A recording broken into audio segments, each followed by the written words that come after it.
Hi friends, welcome to our YouTube channel. ಇವತ್ತು instant ಆಗಿರೋ ಗೊಜ್ಜೋಲಕ್ಕಿ ಮಾಡೋಣ ಬನ್ನಿ. ಗೊಜ್ಜೋಲಕ್ಕಿಗೆ ಇಲ್ಲಿ ಅವಲಕ್ಕಿ ತೊಗೊಂಡಿದ್ದೀನಿ, ಸಾರಿನ ಪುಡಿ, ಹುಣಸೆಹಣ್ಣು, ಬೆಲ್ಲ, ಕರಿಬೇವು, ಉಪ್ಪು ಇಷ್ಟು ತೊಗೊಂಡಿದ್ದೀನಿ. ಇವಾಗ ಒಂದು ಮಿಕ್ಸಿ ಜಾರ್ಗೆ ಅವಲಕ್ಕಿ ಅರ್ಧದಷ್ಟು ಹಾಕೋತಾ ಇದ್ದೀನಿ. ಒಂದು ಬೌಲ್ ಅವಲಕ್ಕಿಲಿ ಅರ್ಧ ಬೌಲ್ ಅವಲಕ್ಕಿ ಹಾಕೋತಾಯಿದ್ದೀನಿ. ತರಿ ತರಿ ಪುಡಿ ಮಾಡ್ಕೊಂಡಿದ್ದೀನಿ. ಮತ್ತು ಇನ್ನೊಂದು ಸ್ವಲ್ಪ ಇಟ್ಟಿರೋ ಅವಲಕ್ಕಿಗೆ ಹುಣಸೆಹಣ್ಣು ಹಾಕ್ಕೊಂಡಿದ್ದೀನಿ, ಸ್ವಲ್ಪ ಬೆಲ್ಲ ಹಾಕ್ಕೊಂಡಿದ್ದೀನಿ, ಸಾರಿನ ಪುಡಿ ಹಾಕೋತಾ ಇದ್ದೀನಿ, ರುಚಿಗೆ ತಕ್ಕಷ್ಟು ಉಪ್ಪು ಹಾಕ್ಕೊಂಡಿದ್ದೀನಿ. ಉಪ್ಪು ಹಾಕ್ಕೊಂಡು ಇದನ್ನು ಚೆನ್ನಾಗಿ ಗ್ರೈಂಡ್ ಮಾಡ್ಕೊಳ್ಳೋಣ ತರಿ ತರಿಯಾಗಿ. ನಾನಿಲ್ಲಿ 1.5 kg ಮಾಡ್ಕೊತಾ ಇದ್ದೀನಿ. ಇದಕ್ಕೀಗ ಪ್ಲೈನ್ ಅವಲಕ್ಕಿ ಇತ್ತಲ್ಲ, ಈ ಮಸಾಲನ ಪುಡಿ ಮಾಡಿದ ಪ್ಲೈನ್ ಅವಲಕ್ಕಿ ಇತ್ತಲ್ಲ, ಈ ಮಸಾಲ ಹಾಕಿ ಚೆನ್ನಾಗಿ ಮಿಕ್ಸ್ ಮಾಡ್ಕೊಳ್ಳೋಣ. ಕೈಯಲ್ಲಿ ಮಿಕ್ಸ್ ಮಾಡ್ಕೊಳ್ಳೋಣ. ಇದನ್ನು ಕೈಯಲ್ಲಿ ಮಿಕ್ಸ್ ಮಾಡಿದ್ರೆ ಚೆನ್ನಾಗಿ ಹೊಂದ್ಕೊಳ್ಳುತ್ತೆ ಒಂದಕ್ಕೊಂದು.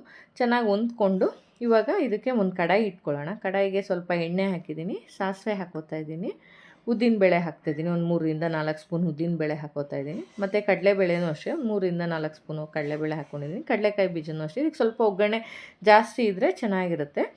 ಸ್ವಲ್ಪ ಇದು ಗೋಲ್ಡನ್ ಬ್ರೌನ್ ಆದಮೇಲೆ ಕರ್ಬೇವಿನ ಸೊಪ್ಪು ಹಾಕ್ಕೊತಾ ಇದ್ದೀನಿ. ಕರ್ಬೇವಿನ ಸೊಪ್ಪು ಹಾಕಿದ್ದಾದಮೇಲೆ ಈ ಮಿಕ್ಸ್ ಮಾಡಿದ್ದು ಪುಡಿ ಇರುತ್ತಲ್ಲ, ಅದನ್ನು ಹಾಕ್ಕೊಂಡು ಮಿಕ್ಸ್ ಮಾಡ್ಕೊಳ್ಳೋಣ ಚೆನ್ನಾಗಿ. ಇದಕ್ಕೆ ಯಾವುದೇ ರೀತಿಯಾದಂತಹ ನೀರು ಆ್ಯಡ್ ಮಾಡಬಾರ್ದು. ಇದು ನಾವೆಲ್ಲರೂ ಲಾಂಗ್ ಜರ್ನಿ ಮಾಡಿದಾಗ ಅವಾಗೆಲ್ಲ ತೊಗೊಂಡೋಗ್ಬೋದು, 15-20 ದಿವಸ ಆದರೂ ಇದು ಹಾಳಾಗಲ್ಲ. ಇವಾಗ ಇದಕ್ಕೆ ಒಂದು ಬೌಲು ಬಿಸಿನೀರು ಇಟ್ಕೊಳ್ಳೋಣ. ಇದನ್ನು ಹೇಗೆ ಮಾಡೋದು ಅಂತ ತೋರಿಸ್ತೀನಿ. ಬಿಸಿನೀರು ಇಟ್ಕೊಂಡು ಇದು ಅವಲಕ್ಕಿನ ಸ್ವಲ್ಪ ಹಾಕ್ಕೊಂಡು ಚೆನ್ನಾಗಿ ಮಿಕ್ಸ್ ಮಾಡಿಕೊಂಡ್ರೆ ಸಾಕು. ಚೆನ್ನಾಗಿ ಹೊಂದ್ಕೊಳ್ತಿದೆ. 5ರಿಂದ 10 ನಿಮಿಷ ಬಿಟ್ಟರೆ ಸಾಕು. ಇದು ಚೆನ್ನಾಗಾಗುತ್ತೆ. ಇದು ಯಾರಾದರೂ ಗೆಸ್ಟ್ ಬಂದರೂ ಸಡನ್ನಾಗಿ ಏನು ಮಾಡೋದಪ್ಪ ಅಂದಾಗ ಈ ಥರ ಮಾಡಿಕೊಡ್ಬೋದು. ಚೆನ್ನಾಗಿರುತ್ತೆ ಇದು ರೆಡಿ.